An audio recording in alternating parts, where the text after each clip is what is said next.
Hello and welcome to KennyRoy.com. I'm Kenny Roy. This is the Ask Video Mail for the week of January 6, 2014. Welcome to the site to you new members and welcome back to the old members. Don't forget the Ask Video Mail is your chance to get your question in character animation or performance answered in a video just like this one, but I need your question if I'm going to answer it, don't I? So please send your questions to webmaster@kennyroy.com. I go through all the questions and I answer the ones that I think will help the most people. There's no such thing as a stupid question, and it is the best way to get the most out of the site.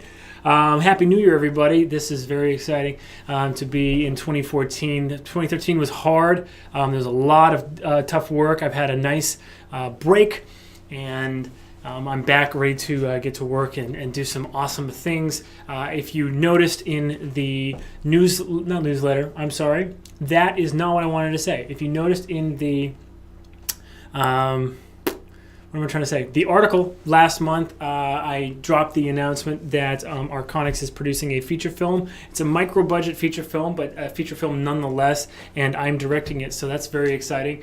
This is one of the things that I wanted to announce to you guys that I couldn't until it was finalized, but here we are and here we go.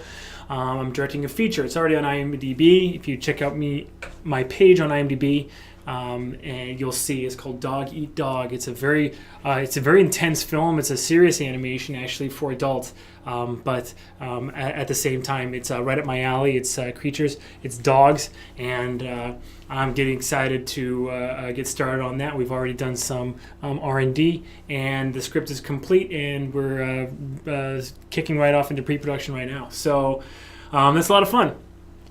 Also, it is the new year, but it's also the beginning of the month. I'm doing the Anim Gym webcast tomorrow, Tuesday at noon, and come check that out. If you don't know what the Anim Gym is, you really should just jump into it. It's a fantastic way to get the best practice, I think, for people trying to learn animation.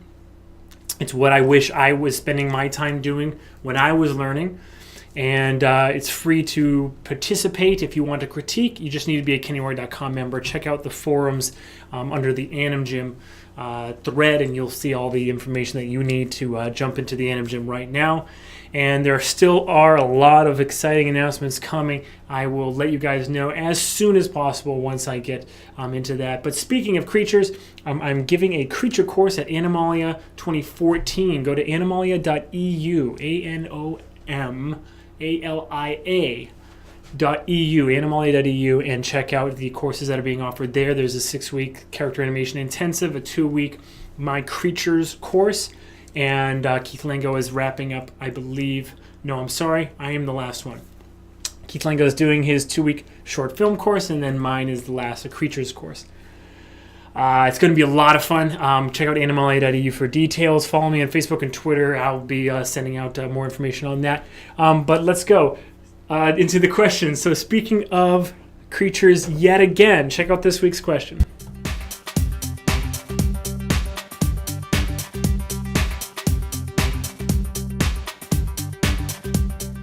Okay, so I had to paraphrase his entire question because it came to me in an email. It was a very long email.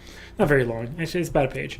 But I'm going to read it to you just real quick so you can kind of get the idea of it. Hi, Mr. Kenny. I've been studying four-legged animals movements lately. I have several doubts regarding them. I've tried to see dog reference, and I kind of got it, but when I see the cat reference, I'm totally thrown off. I've explained my doubts in the images 1 and 2 attached to this email. I have the images for you guys. Don't worry. How does a four-legged animal balance itself? Does the front and back hip balance weights independently for their respective feet like in image 3, or do they work as a unit? If so, how do they operate in sync? Can you share your knowledge about that? Next, when trying to pose a four-legged animal, in what order of priority should the controls be accessed so that doesn't become overwhelming? I watched the quick quad walk lecture and I got how to do a cycle, but what if the animal performs different actions? Is FK spine advisable? How does the front and back hips move complementing each other in rotation and translation?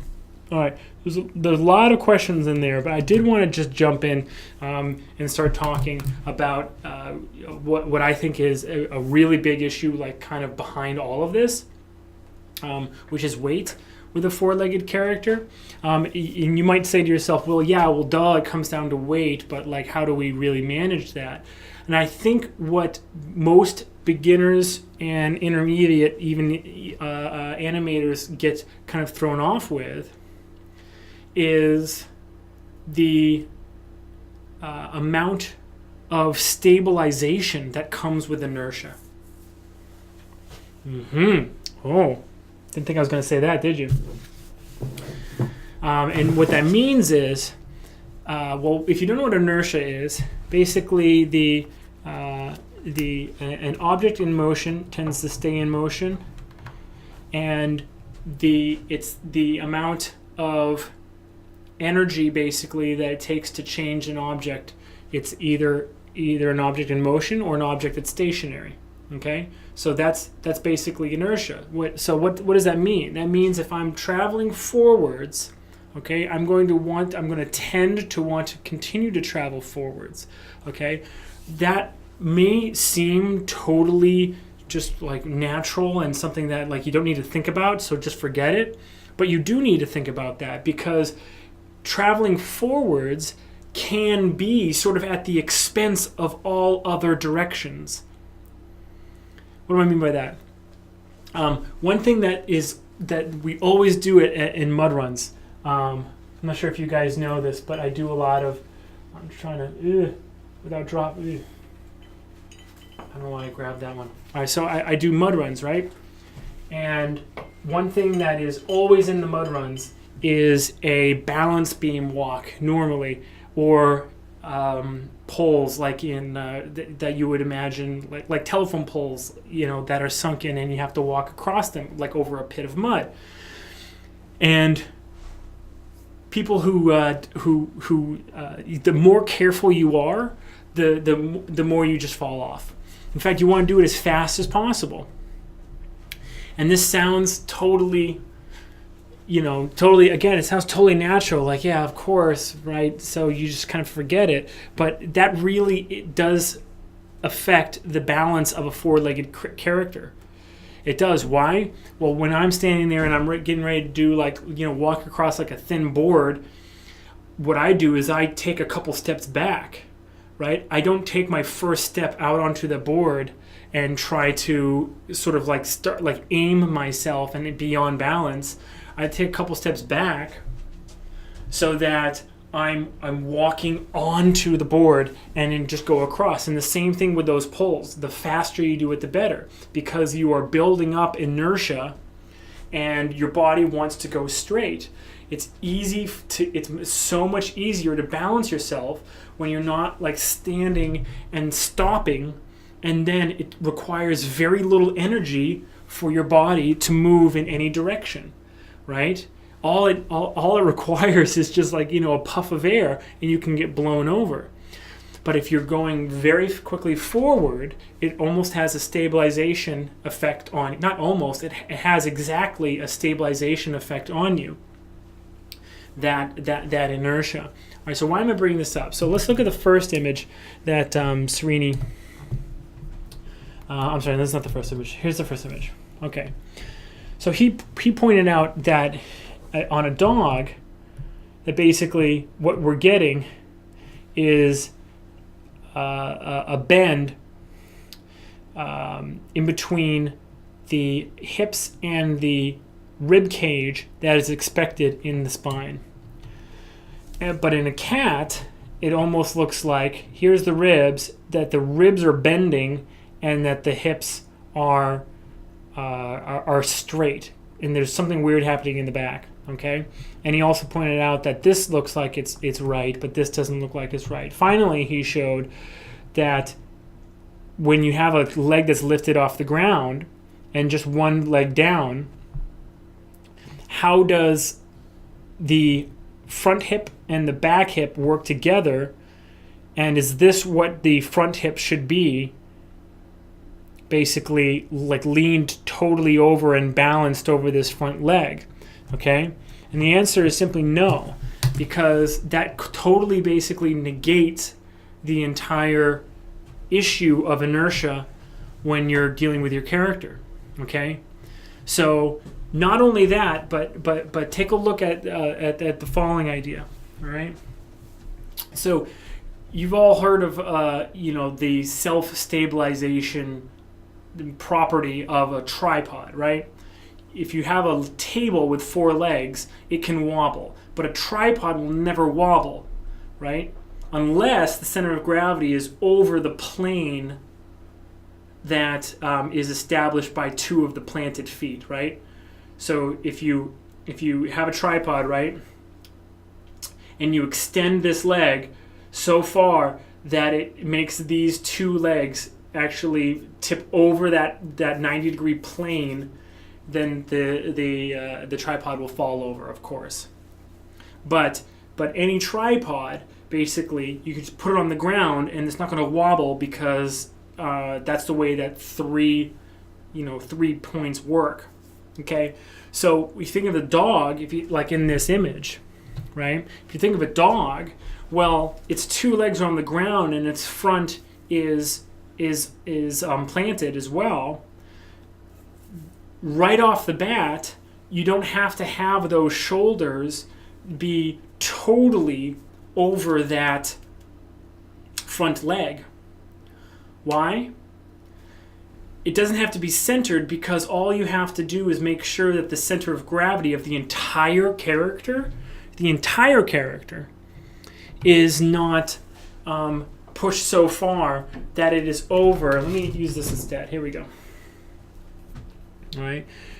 All you have to make sure is that the center of gravity of the entire character isn't pushed so far that the plane, the 90-degree plane of the of any 2 legs, it's not pushed over that, right? So here it is, and now this will start tipping over, right? That's the center of gravity as well that we're talking about. It could be like this. It could be at 90, okay? But where the center of gravity is makes a huge difference, right? So it's the center of gravity that we're looking at can't be past that 90-degree plane, all right? So this will, if the center of gravity is right here, this will still stay up, okay? In fact, this will still stay up if the center of gravity, is like over here, right? It'll be balancing. Hopefully you'd extend this leg and it would be back here touching the ground. But even though these 2 are lined up and tipped over, if there's a lot of weight right here, this won't tip over, will it? Right? Just imagine I have like a gigantic lead weight right here, and this is planted down on the ground, right? It would still be kind of like pulling this back towards the ground, right?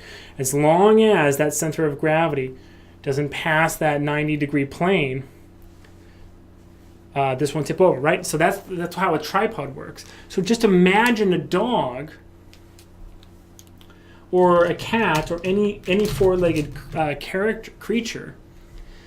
It's that front leg, if they are kind of like on balance, that front leg lifting up doesn't really affect how much the chest the shoulders have to be now over this other foot very much at all. Why is that? Because don't forget, from the side view, let's look now at the side view. Okay, the side view of this character, there's a lot of weight in the back here as well. Okay, so that weight towards the other side of the tripod that's made by those back 2 legs and the front leg, like this. Okay, the weight that's back here is kind of being balanced by and stabilized by the back 2 tripod legs, and it's not going to tip over like this because you have these legs on the ground basically pushing it off. It might seem like this is very unstable. Like when you think about it, and you think about us, yes, if I have to lean over to lift this leg up, don't I? And I have to lean over this leg to lift the other one up, right? That's because I have one point on the ground. Think about if you have 2 more points on the ground that are stabilizing and pushing, okay? It's an extreme amount of flexibility that you get. In fact, a nice way to kind of illustrate this for yourself is to do it with your hands and feel it. So here's a little exercise you can do, okay? I'm going to do it kind of like right here so you can see what I'm doing. But if you can get down like on your hands and legs, or sorry, hands and feet, okay, leaned all the way over, just do this little experiment. These are my hands on the ground, okay? See if there's any shifting at all that has to happen, or how much shifting has to happen if your legs and your hands and feet are evenly spaced and you want to just lift one up. I would you will be surprised how little shifting you have to do in order to lift just one hand up. All right, where you're leaned on it. So I'm going to do it. I know you can't see it, but I'm going to do it just because it's fun to.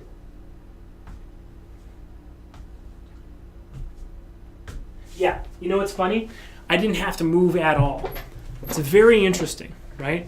Of course, if you're standing and you're being honest about it, like lock your knees, and then you just lift up one leg, you just immediately start tipping over. Try that exercise I just did. Okay, get on your hands and your feet, and just lift one up. So this little illustration that you've done, Srini, where the hips, this looks really beautiful and on balance,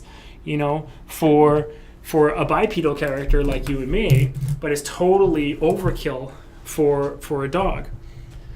Okay, so even if there was such thing as a three-legged creature, all right, I'm not sure if there is. I imagine there's not on planet Earth, but even if there's such thing as a three-legged creature, it would still have so many more balanced poses that wouldn't work for bipeds, okay? So in general, the answer to your question is paraphrase how do four-legged characters balance themselves. Get down on your hands and feet and really feel it, okay? Watching reference is great, but feeling it even better, okay? And then once you've done that, now take it another step further. Understand how incredibly stabilizing, on top of having normally at least 2, but sometimes 3 and maximum 4 legs on the ground, is on top of all of that stability, extra stability, a massive amount of stabilization comes from inertia, okay? Moving in one direction. So there will be poses that a freeze frame of it is like like the dog, and like one leg is down, and all the other arms and legs and whatever are off the ground, and like the arm, it's almost like that. What is that? I'm gonna try to find it now.